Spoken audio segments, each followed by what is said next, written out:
Human body संदर्भात आपलं चौथं लेक्चर आहे. पहिला प्रश्न आहे, व्हाय रेड ब्लड कॉर्प्युसल्स आर रेड. म्हणजे जे आरबीसीज आहे ज्यांचं फुल फॉर्म काय आहे, रेड ब्लड कॉर्प्युस्कल्स, तर त्यांचा रंग लाल कशामुळे आहे? तर त्याचा आन्सर आहे ड्यू टू हिमोग्लोबिन. कारण आयर्न कंटेनिंग एक पिगमेंट जो ऑक्सिजनला वाहून नेतो तो रक्तामध्ये असतो आरबीसी मध्ये, हिमोग्लोबिन, आणि त्याच्यामुळं रेड ब्लड कॉर्प्युस्कल्स यांचा रंग कोणता आहे? लाल आहे. त्यानंतर आहे फंक्शन ऑफ हिमोग्लोबिन. मग हिमोग्लोबिनचं काम काय आहे? तर dissolve oxygen into the blood. म्हणजे जे ॲलोलाईन असतात का, वायुकोश, त्यामध्ये अर्थातच लंग्स मधला ऑक्सिजन हा ब्लड मध्ये डिझॉल्व करण्याचं काम कोण करतो? हिमोग्लोबिन. त्याला कॅरी सुद्धा करतो आणि पेशीतलं कार्बन डायऑक्साईड हे पुन्हा एकदा लंग्स पर्यंत आणण्याचं काम सुद्धा या ठिकाणी हिमोग्लोबिन करत असतो रक्तामध्ये. How many RBCs are present in each cubic M of blood. म्हणजे प्रत्येक रक्ताचा आपण मिलीमीटर क्यूब एरिया जर धरला तर त्यामध्ये किती आरबीसीज प्रेझेंट असतात? तर आन्सर आहे 50 to 60 लाख. त्यानंतर आरबीसीज प्रोड्यूस इन. मग या आरबीसीची निर्मिती कुठं होते? तर लक्षात घ्या, आपल्या शरीरातल्या ज्या तांबड्या पेशी आहेत त्यांची निर्मिती कुठं होते? Red bone marrow. कुठं होते? Red bone marrow. त्यानंतर लाईफ स्पॅन ऑफ आरबीसीज. तुम्हाला माहिती आहे का, आपल्या शरीरामध्ये प्रत्येक पेशी आहे यांचा एक विशिष्ट जीवन कालावधी असतो, त्याच्यानंतर त्या पेशी नष्ट होतात.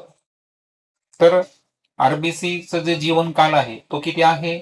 100 to 170 27 डेज. म्हणजे 100 ते 127 दिवस.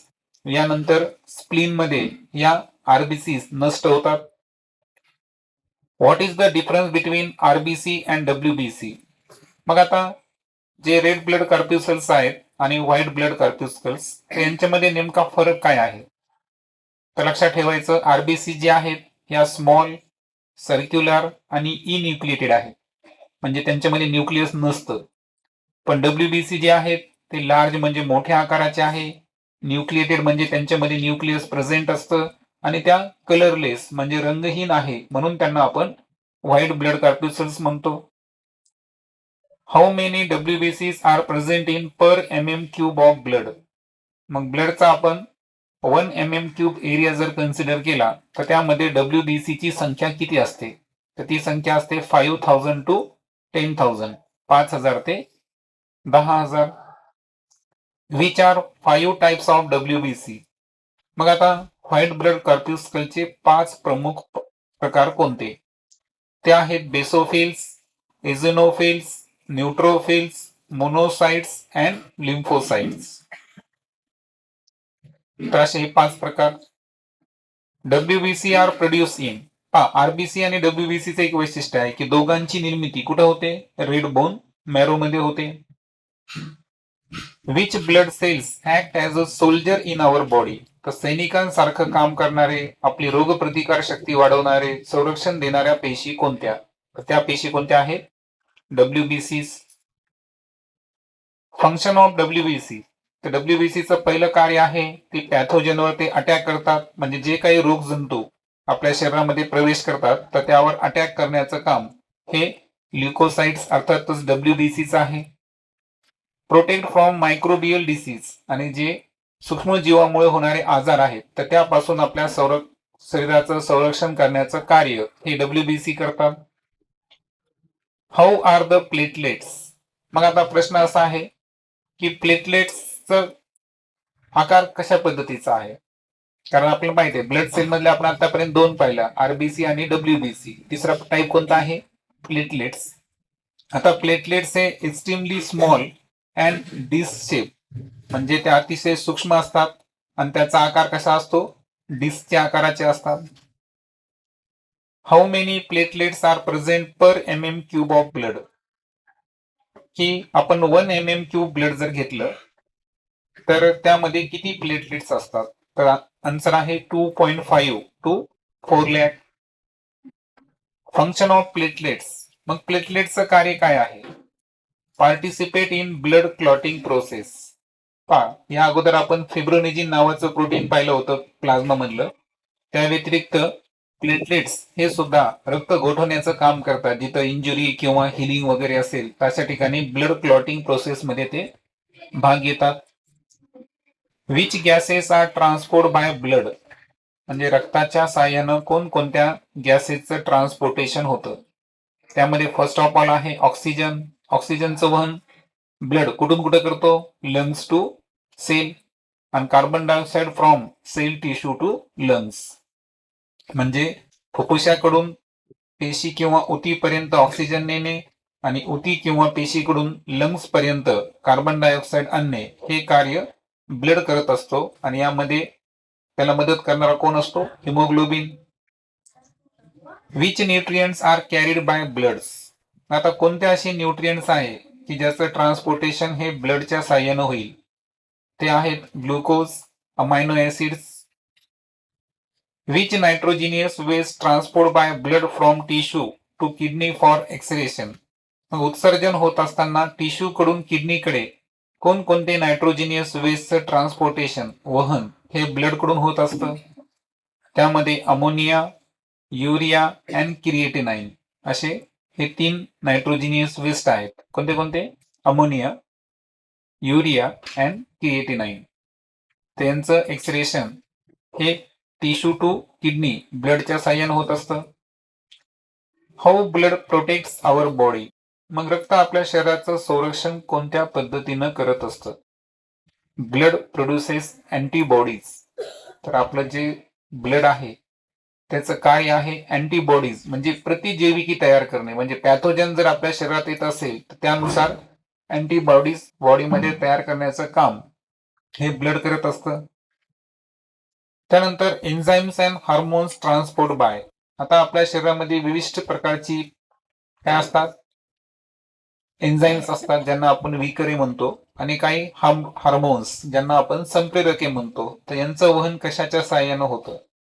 ते हे होतं ब्लडच्या साह्यानं. By which process blood maintain constant 37 degree Celsius temperature of our body. मग आता प्रश्न असा आहे की ती कोणती प्रोसेस आहे की ज्या प्रोसेसच्या साह्यानं ब्लड आपल्या शरीराचं जे कायम तापमान आहे किती मेंटेन करतं बरं? 37 अंश सेल्सिअस. मग हे मेंटेन का राहतं? त्याच्या मागचं प्रोसेस जे आहे तर ते आहे थर्मो रेग्युलेशन. ब्लडचं काम काय आहे? टेम्परेचर रेग्युलेट करणे. ते टेम्परेचर किती रेग्युलेट करतं आपल्या शरीराचं? 37 डिग्री सेल्सिअस. मग यासाठी 2 प्रोसेस आहे. एक आहे व्हॅसोडायलेशन, दुसरा आहे व्हॅसो कन्स्ट्रिक्शन. आता व्हॅसोडायलेशन म्हणजे काय? की रक्तवाहिन्यावरचा प्रेशर कमी करणे, याला म्हणायचं व्हॅसोडायलेशन. आणि व्हॅसो कॉन्स्ट्रिक्शन म्हणजे रक्तवाहिन्यावर प्रेशर क्रिएट करणे. Which minerals balance done by blood, आता ब्लड कडून कोणते मिनरलचं बॅलेन्स मेंटेन केलं जातं? तर ते आहे सोडियम आणि potassium. Which part of blood form a clot and seal the injury, पहा हा प्रश्न आपला झालेला आहे, फक्त 2 ठिकाणी झालेला आहे की रक्त गोठवण्याचं काम कोण करतं इंजुरी झाल्यावर? तर एक आहे प्लेटलेट्स जे ब्लडचा मेन पार्ट आहे, आणि दुसरा आहे फिब्रोनेजिन प्रोटीन जे की आपण प्लाझ्मा मध्ये पाहिला होता. Which are main 4 types of blood, ब्लडचे तसे 8 गट आहेत पण मुख्य 4 प्रकार आहेत, ए, बी, ए बी आणि ओ. आणि every blood group has which 2 sub types, प्रत्येकाचे 2-2 टाइप्स आहेत. म्हणजे जसं की आर एच पॉझिटिव्ह आणि R H negative.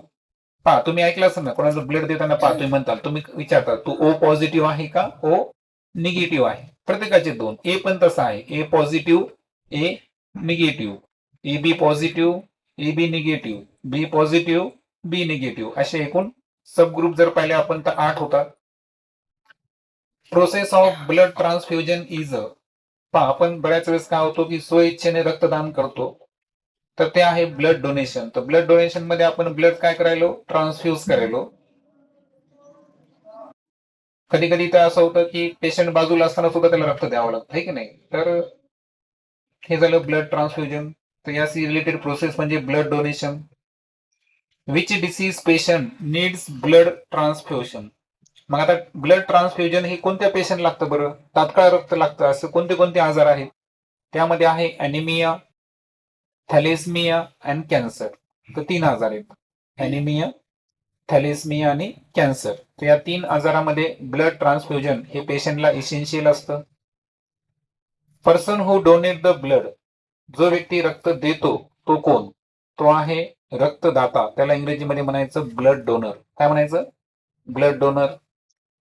Person who receive the blood, म्हणजे व्यक्ती रक्त घेतो है ना, त्याला अडचण असल्यावर, तो काय झाला? ब्लड रिसिपंट, म्हणजे तो यात रक्तग्राही झाला.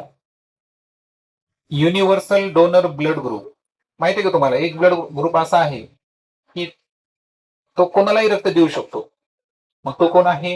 हो, युनिव्हर्सल डोनर, सर्व योग्य दाता म्हणतात त्याला. आणि युनिव्हर्सल रिसिपंट ब्लड ग्रुप कोणता आहे? म्हणजे ते कोणत्याही ब्लड ग्रुपचं रक्त त्याला चालतं, तर तो आहे ब्लड ग्रुप ए बी. त्याला म्हणायचं युनिव्हर्सल रिसिप्टंट, म्हणजे सर्वग्राही, सर्वग्राही म्हणू आपण त्याला, हे की नाही. तर तो आहे ब्लड ग्रुप ए बी.